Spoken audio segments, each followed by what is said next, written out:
નમસ્કાર, ગુજરાત સિક્યોર ન્યૂઝમાં આપનું સ્વાગત છે। હવે જોઈએ આજના સમાચાર। ધોળકાના મઘિયા વિસ્તાર ખાતે આવેલા હરિઓમનગર સોસાયટી અને સાઈ દર્શન સોસાયટીના રહીશો વર્ષોથી ચોમાસાનું પાણી તથા ગટરનું ગંદુ પાણી ભરાવાની સમસ્યાથી પીડાઈ રહ્યા છે। આ સમસ્યાનું નિરાકરણ લાવવા માટે CMO સુધી રજૂઆત કરી હોવા છતાંય સરકાર કે ધોળકા નગરપાલિકા દ્વારા કોઈ પગલાં લેવામાં આવ્યા નથી, જેના અનુસંધાને આજ રોજ તારીખ 29/7/2026ના રોજ ધોળકા નગરપાલિકાના ચીફ ઓફિસર શ્રીમતી પ્રાર્થનાબા રાઠોડ તથા નગરપાલિકાના અન્ય અધિકારીઓ સ્થળ ઉપર નિરીક્ષણ કરવા પહોંચ્યા હતા, જેમાં સોસાયટીના રહીશોએ તથા ખેડૂતોએ પોતાની વર્ષોથી જે પાણી ભરાવાની સમસ્યાથી પીડાઈ રહ્યા છે તેની રજૂઆત કરી હતી। આ સમસ્યાના કારણે ઘણી વખત સોસાયટીના રહીશો અને ખેડૂતો વચ્ચે ઘર્ષણના બનાવ પણ બને છે। આથી ચીફ ઓફિસર શ્રીમતી પ્રાર્થનાબા રાઠોડે સોસાયટીના રહીશો અને ખેડૂતોની પાણી નિકાલની રજૂઆતો ખૂબ શાંતિપૂર્વક સાંભળી તેનો કાયમી નિકાલ કરવાની વ્યવસ્થા કરશે એવી હૈયાધારણા આપી હતી।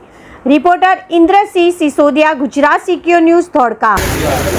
હરિઓમનગર, સાઈ દર્શન ને આ મઘિયા વિસ્તારની આ બાજુની સોસાયટીઓમાં છેલ્લા 4-5 વર્ષથી પણ વધારે સમયથી દર વર્ષે વરસાદી પાણી ભરાઈ જાય છે, જેનો કોઈ નિકાલ કરવામાં આવતો નથી। તો નગરપાલિકા કે એના લાગતા વળગતા જે કોઈ બી અહીંયા તંત્ર હોય એમને અમે વિનંતી કરીએ છીએ કે આ પાણીનો નિકાલ કરે। ખેતરોમાં બી પાણી ભરાઈ જાય છે, ખેડૂતોને બી તકલીફ છે, સોસાયટીવાળાઓને બી તકલીફ છે। ઘરે ઘરે અત્યારે 50-50 હજાર લાખ રૂપિયાના નુકસાન છે। તમારે રૂબરૂ આવવું હોય તો આવીને જોઈ શકો છો, દરેકના ઘરે અત્યારે નુકસાન છે। આનો જવાબદાર કોઈ વ્યક્તિ હાથ મૂકવા કે મતલબ પોતાના માથે લેવા તૈયાર નથી। અને અહીંયા વિરાટ સરોવરમાં અત્યારે નવો સંપ બનાવી દીધો છે, એને પણ લગભગ 6 મહિના જેટલું થઈ ગયું છે, છતાં પણ એ સંપ ચાલુ કરવામાં આવતો નથી। અને માત્ર ને માત્ર છેલ્લા 5 વર્ષથી લોલીપોપ જ આપે છે। અહીંની નગરપાલિકા ખાલી લોલીપોપ જ આપે છે કે આ કરી દઈશું, પેલી કરી દઈશું। ગયા વર્ષે આવ્યા હતા કે આમ ઊભી લાઈન કરીશું, આમ ઊભી લાઈન કરીશું, એક બાજુ કોઈ જાતની ઊભી લાઈન કે કશું ગટરનો નિકાલ કર્યો નથી।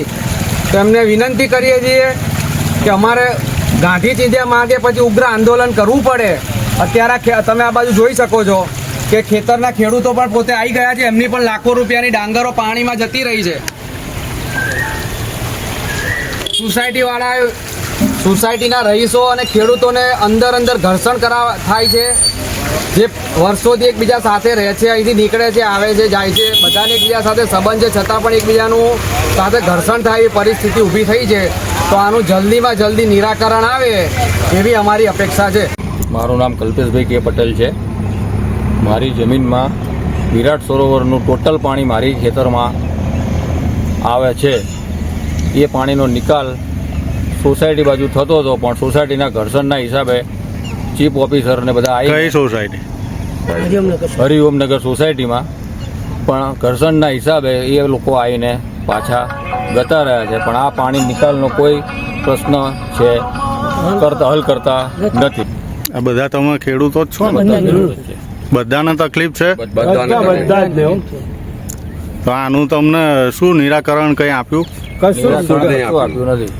ઘણી વાર રજૂઆતો કરી પણ કશું એમને બસ આજ કહે છે ને છેલ્લા 5-6 વર્ષથી કે લોલીપોપ આપે છે, તો નિરાકરણ આવતું નથી। અમને જઈએ જ્યારે આજ કે ભાઈ આ વખત થઈ જશે, અમે ભૂગર્ભ બોર બનાવીશું, આમ કરીશું, ફલાણું કરીશું, આવું કહી અને અમને આજ રજૂઆતો પાછા કાઢે છે। કંઈ નથી, અમે આવવા જવાની બી તકલીફ, અમારા રોડ બનાવી ધોવાઈ ગયા, ટોટલી ડાંગર અમારી જેટલા વિરાટ સરોવર બન્યું ત્યારથી ટોટલી અમારે આ ખેતી ફેલે જ છે। અને અમે ઘણી રજૂઆતો ઠેઠ સુધી અમે લેખિત રજૂઆતો બી કરી છે વકીલ મારફત, પણ કંઈ અમને આનું નિરાકરણ અત્યારે બી એમ કે મેડમ આવીને ગયા તો એકબીજાની ઘર્ષણના હિસાબે આવીને અમે આ કરશું એમ કરીને જતા રહ્યા પાછા। હવે આનું એ થાય તો અમને બહુ સારું છે, અને એકબીજા ઘર્ષણ ના થાય અને આનો નિકાલ કરે એ નગરપાલિકાને અમારી વિનંતી છે। બંનેનું કામ થાય, બંનેનું સોસાયટીનું નુકસાન ના થાય, ખેડૂતોને નુકસાન ના થાય એ હિતથી એમ કે ભાઈ અધિકારીને અમારી નમ્ર ચીફ ઓફિસરને છે।